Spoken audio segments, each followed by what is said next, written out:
ഹാബിലെ ഇപ്പൊ ഒരു ഷോപ്പ് തുടങ്ങണമെന്ന് വിചാരിച്ചു. വെറുതെ വിചാരിച്ചാൽ മാത്രം മതിയല്ലോ.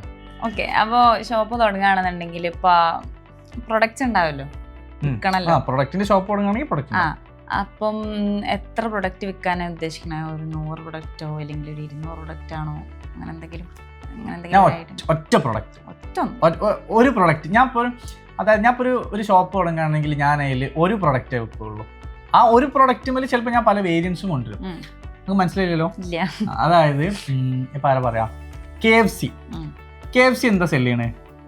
Fried chicken. ഫ്രൈഡ് ചിക്കനിൽ പല മോഡൽസും പല വേരിയൻസും, അതായത് ഓരോ മെനു എടുത്തു കഴിഞ്ഞാൽ നമ്മൾ എങ്ങനെ സെലക്ട് ചെയ്താലും അത് ഫ്രൈഡ് ആയിട്ടുള്ള ചിക്കൻ ആണ് അവർ നമുക്ക് തരുന്നത്.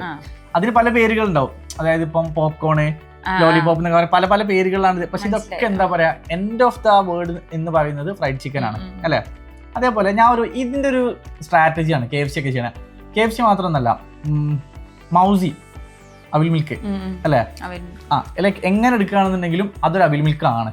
ഇതേപോലെ ഇതിന്റെ ഒരു പേരെന്താ വെച്ചാൽ പോർട്ടേഴ്സ് ജനറിക് സ്ട്രാറ്റജി എന്ന് പറയും. അതായത് 3 കാര്യങ്ങൾ വെച്ചിട്ടാണ് ഇവർ ഈ ബ്രാൻഡുകളൊക്കെ ഇവർ റൺ ചെയ്യുന്നത്. ഈ 3 കാര്യങ്ങളിൽ ഫസ്റ്റ് എന്ന് പറയുന്നത് ഫോക്കസ്. ഒരു പ്രൊഡക്റ്റ് മേലെ ഫോക്കസ് ചെയ്യുക. 100 പ്രൊഡക്റ്റ് കൊടുക്കുന്നതിന് പകരം ഒരു പ്രൊഡക്റ്റ് മേലെ നല്ല എഫിഷ്യൻ്റ് ആയിട്ട് നല്ല ക്വാളിറ്റിയോട് കൂടി അത് സെല് ചെയ്യാൻ വേണ്ടി മാക്സിമം ട്രൈ ചെയ്യുക. രണ്ടാമത്തേത് കോസ്റ്റ് ലീഡർഷിപ്പ്, ഹൈ വോളിയത്തിൽ ലോ മാർജിനിൽ സെല് ചെയ്യുക.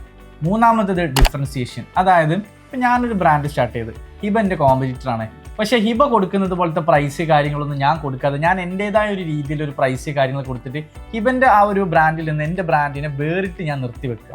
അതായത് ഡിഫറെൻ്റ് ആണ് എന്ന് ആളുകൾക്ക് തോന്നണം. ഈ ഒരു ബ്രാൻഡ് ആ ബ്രാൻഡിനെ കോപ്പി അടിച്ചിട്ട് എല്ലാം റൺ ചെയ്യുന്ന ആളുകൾക്ക് നമ്മൾ ഇൻഡയറക്റ്റ് ആയിട്ട് തോന്നിപ്പിക്കുകയാണ്. അതിപ്പോൾ പ്രൈസിങ്ങിലാകാം, പാക്കിങ്ങിലാകാം, ക്വാളിറ്റിയിലാകാം, ക്വാണ്ടിറ്റിയിലാകാം, എന്തിലാണെങ്കിലും നമ്മൾ ഡിഫറെൻ്റ് ആണെന്ന് തോന്നിപ്പിക്കണം. സോ ഇങ്ങനത്തെ കാര്യങ്ങൾ വെച്ചിട്ടാണ് ഞാനൊരു ബ്രാൻഡ് സ്റ്റാർട്ട് ചെയ്യുക. ഇൻഷാല്ലാ വൺ ഡേ ഞാൻ എൻ്റെ ഒരു സോ ഇതുപോലുള്ള കൂടുതൽ ഇൻഫോർമേറ്റീവ് ആയിട്ടുള്ള വീഡിയോസിനും കെൻമിയുടെ online and offline digital marketing കോഴ്സിനെ കുറിച്ച് കൂടുതൽ അറിയാനും ജോയിൻ ചെയ്യാനും ബയോയിൽ കൊടുത്ത നമ്പറിൽ ഇപ്പം തന്നെ കോൺടാക്ട് ചെയ്യും.